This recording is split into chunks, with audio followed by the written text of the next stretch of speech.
नमस्कार। IBN 7 पर आप देख रहे हैं देश दिन भर। बुलेटिन की शुरुआत एक दर्दनाक खबर से। उत्तर प्रदेश के सीतापुर के एक परिवार में शादी की शहनाई बज रही थी। लोग जश्न में डूबे हुए थे कि अचानक एक खौफनाक आवाज ने खुशी को मातम में बदल दिया। क्या थी वो आवाज और क्यों बारात की खुशी हो गई काफूर, देखिए इस रिपोर्ट में।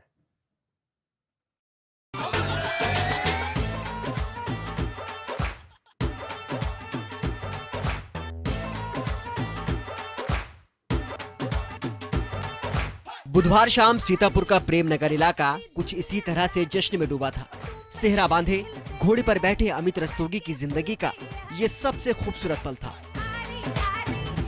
जिंदगी के नए सफर पर निकला अमित अपने आने वाले कल को लेकर हसीन ख्वाब संजो रहा था। नई जिंदगी को लेकर उसने कई प्लानिंग भी कर ली थी। उसके आसपास बैंड बाजे का शोर था। लोग जश्न में डूबे थे। जैसा कि अक्सर शादियों में होता है, कुछ लोग खुशी के इस मौके पर फायरिंग भी कर रहे थे। अपने हमसफर सोनम के साथ अमित 7 फेरे लेने के बारे में सोच ही रहा था कि तभी एक गोली उसके सिर में आकर लगी।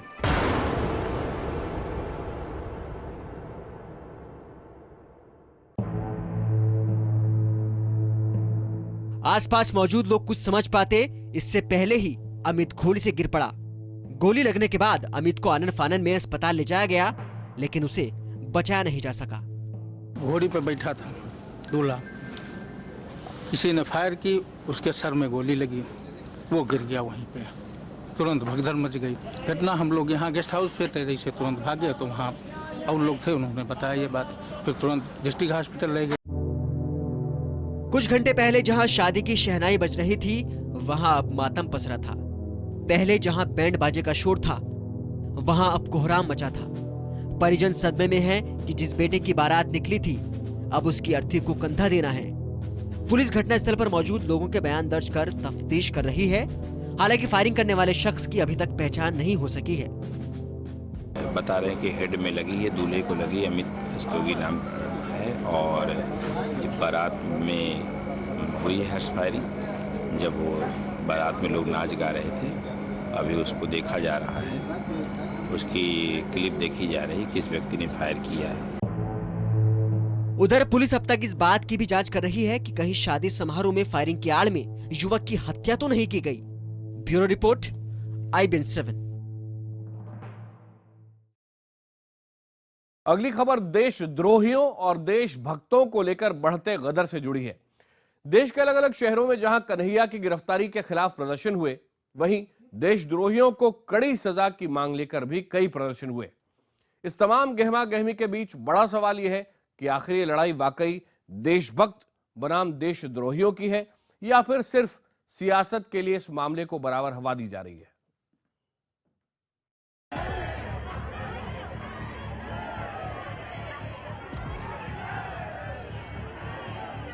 JNU से सुलगी चिंगारी अब देश के अलग अलग हिस्सों में प्रदर्शन और मार्च की शक्ल ले चुकी है।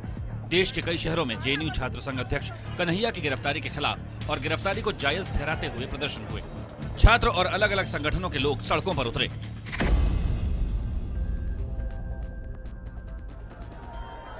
बिहार की राजधानी पटना में AISF और BJP कार्यकर्ता एक दूसरे से भिड़ गए।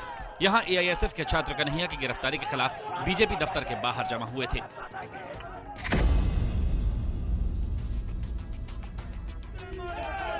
उधर जम्मू में भारतीय जनता युवा मोर्चा ने नारेबाजी कर राष्ट्र विरोधी नारे लगाने वालों के खिलाफ कार्रवाई की मांग की। जम्मू में ही वकीलों के संगठन यंग लॉयर्स एसोसिएशन ने खुद को बड़ा देशभक्त दिखाते हुए हाईकोर्ट परिसर में प्रदर्शन किया। और हम शो कर रहे हैं कि लॉयर जितने भी हैं जम्मू कश्मीर में, पूरे देश में, वो भारतवासी हैं। और कोई भी एक्टिविटी जो देश के खिलाफ होगी वो सहन नहीं की जाएगी, उसका संज्ञान लिया जाएगा और हम प्रोटेस्ट करते रहेंगे इस बारे में। कोलकाता की जादवपुर यूनिवर्सिटी में JNU के समर्थन में नारे लगे। यहां All India Democratic Student Organization और SFI के छात्रों ने मार्च निकाला। इसके जवाब में कोलकाता में ही ABVP ने भी JNU के खिलाफ प्रदर्शन किया।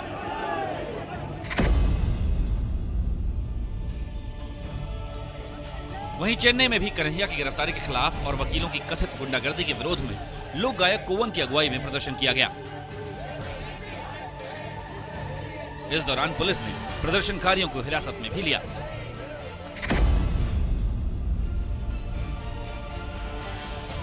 इधर देश के दिल्ली में भी जेएनयू के छात्रों ने प्रदर्शन कर अपने साथी कन्हैया की रिहाई की मांग की। इस बीच कांग्रेस उपाध्यक्ष राहुल गांधी की अगुवाई में कांग्रेस के एक प्रतिनिधिमंडल ने राष्ट्रपति से मुलाकात की। राहुल ने इस पूरे मुद्दे पर मोदी सरकार पर जमकर निशाना साधा। देश प्रेम मेरे खून में है, मेरे दिल में है। मेरे पास इसको छोड़ के कुछ नहीं है। आरएसएस के सोच के खिलाफ कोई भी बोलता है, सरकार के सोच के खिलाफ कोई भी बोलता है तो उसको कुचलने की कोशिश करते हैं। उधर पटियाला हाउस कोर्ट में पत्रकारों की पिटाई और कन्हैया पर हमले के मामले में वकीलों की हरकत पर बार काउंसिल ऑफ इंडिया के अध्यक्ष ने माफी मांगी और दोषी वकीलों के खिलाफ सख्त कार्रवाई का भरोसा दिया।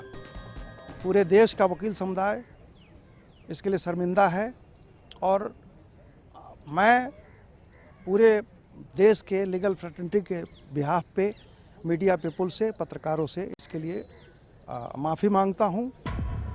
आंतरिक सुरक्षा को लेकर गृह मंत्रालय में आपात बैठक भी बुलाई गई। इस बीच बड़ा सवाल यह है कि क्या देशद्रोह और देशभक्ति के नाम पर किसी को कुछ भी करने की छूट है? क्या अभिव्यक्ति की आजादी के नाम पर छात्रों को देश के खिलाफ नारे लगाने की छूट मिल गई है? और क्या देशभक्ति के नाम पर वकीलों को किसी पर भी हाथ उठाने का लाइसेंस मिल गया है? Bureau report, IBN 7। अब यह भी सुन लीजिए कि दिल्ली के पुलिस कमिश्नर BS बस्सी क्या कह रहे हैं।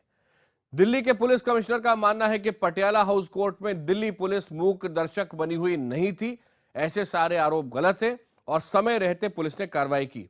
साथ ही उनका यह दावा है कि 9 फरवरी को जेएनयू में जो कुछ भी हुआ वो पूरी तरह राष्ट्रद्रोह का मामला बनता है।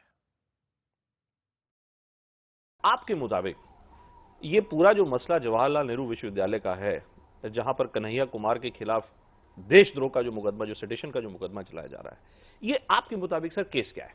उस दिन जो एक्टिविटीज हुई वो सेडिशन के कानून के तहत जुर्म था, इसीलिए एफआईआर दर्ज की गई, लोगों को आइडेंटिफाई किया गया और जिनमें से एक व्यक्ति को गिरफ्तार किया गया। मतलब आप आश्वस्त हैं सर कि इसमें राष्ट्रद्रोह देशद्रोह का मुकदमा बिल्कुल बनता है कन्हैया के खिलाफ? जो वहां पर उस दिन हुआ वो 124A इंडियन पीनल कोड के तहत में आता है। अब आते हैं सर पटियाला हाउस कोर्ट पे।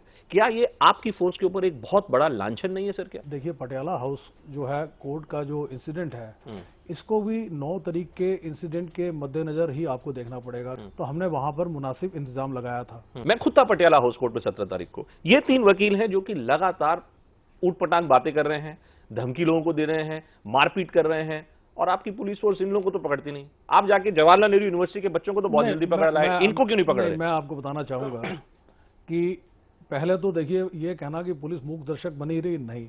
अगर पुलिस मूक दर्शक रहती और पुलिस इंटरसीड ना करती तो फिर वो वकील तो इस तरह से अपनी कार्रवाई को करते ही रहते। लॉयर्स को हमने 17 तारीख को सम्मन किया था। नहीं, OP शर्मा को तो आपने 17 तारीख को आज हमने सम्मन किया आपने था। ये वारदात हुई 15 को, आपको 3 दिन लगे उनको सम्मन करने में। अच्छा, क्योंकि देखिए ऐसा है कि इन्वेस्टिगेटिंग ऑफिसर को अपनी जो व्यस्तता के बीच में इन्वेस्टिगेशन करनी होती है।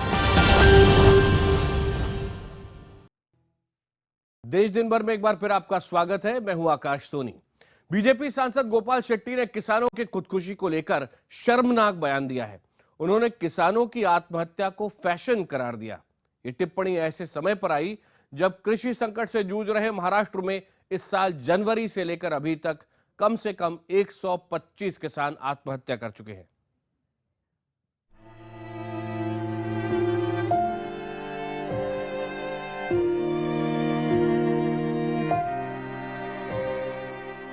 नया साल शुरू हुए अभी 1.5 महीना ही हुआ है। महाराष्ट्र में इस 1.5 महीने में ही 124 किसानों ने आत्महत्या की है।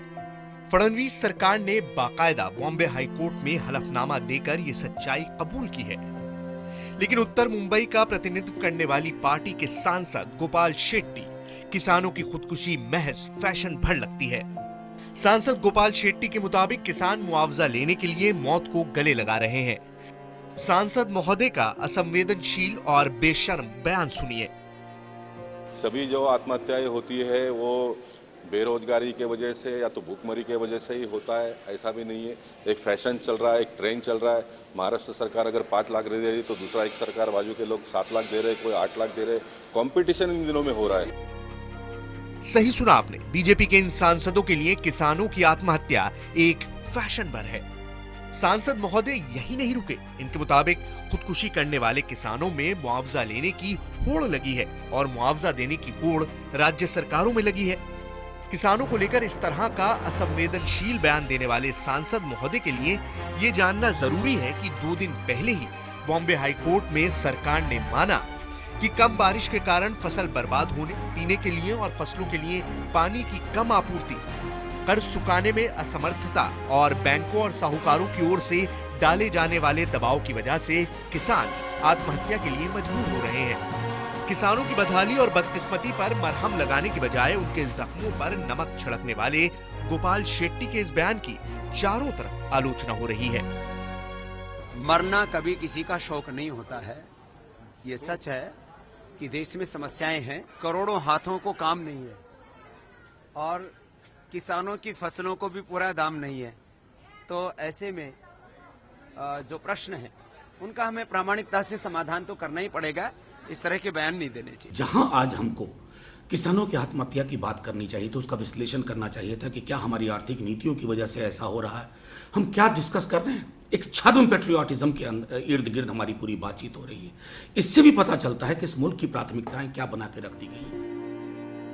किसानों की खुदकुशी को लेकर प्रशासन और सरकार कितनी असंवेदनशील है, इसका अंदाजा गोपाल शेट्टी के इसी बयान को सुनकर लगाया जा सकता है।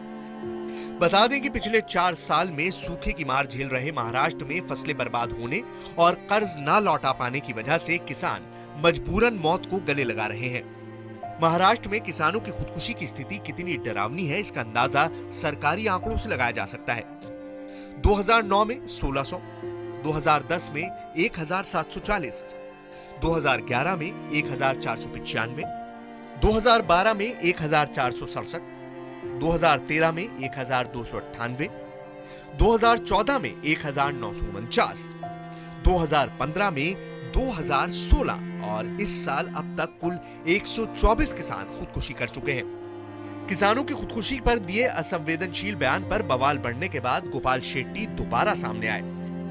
दलील दी कि उनके शब्दों के चयन में गलती हो गई। उनका मकसद किसानों की भावनाओं को आहत पहुंचाना नहीं था। स्पर्धा के जगह पे, कंपटीशन के जगह पर फैशन चल रहा है, ये मेरे मुंह से निकला। लेकिन मेरा जो पूरा बाइट है वो अगर सुनेंगे तो ये फैशन का भी क्या मेरे मन में था कहने का, ये लोगों तक आसानी से पहुंच सकता है। लेकिन मुझे लगता है कि पूरा बताया नहीं जा रहा, इसलिए ये चल रहा है। अब भले ही गोपाल शेट्टी अपने बयान पर माफी मांग रहे हों, लेकिन विपक्षी दलों ने गोपाल शेट्टी पर कार्रवाई करने की मांग की है। ये कोई पहला मौका नहीं है। इसके पहले भी सरकार किसानों को लेकर असंवेदनशील रवैया अपना चुकी है। पिछले साल ही मुख्यमंत्री राहत कोष से 8 लाख रुपए डांसर्स ट्रुप्स को दे दिए गए। लेकिन दुख की बात यह है कि मुख्यमंत्री द्वारा 8 लाख रुपए डांसर्स को दिए जाने के 1 हफ्ते पहले ही मराठवाड़ा के 32 किसानों ने सूखे की मार से तंग आकर मजबूरी में मौत को गले लगा लिया था। कैमरामैन अयाज अहमद के साथ दिनेश मौर्य, मुंबई, IBN 7।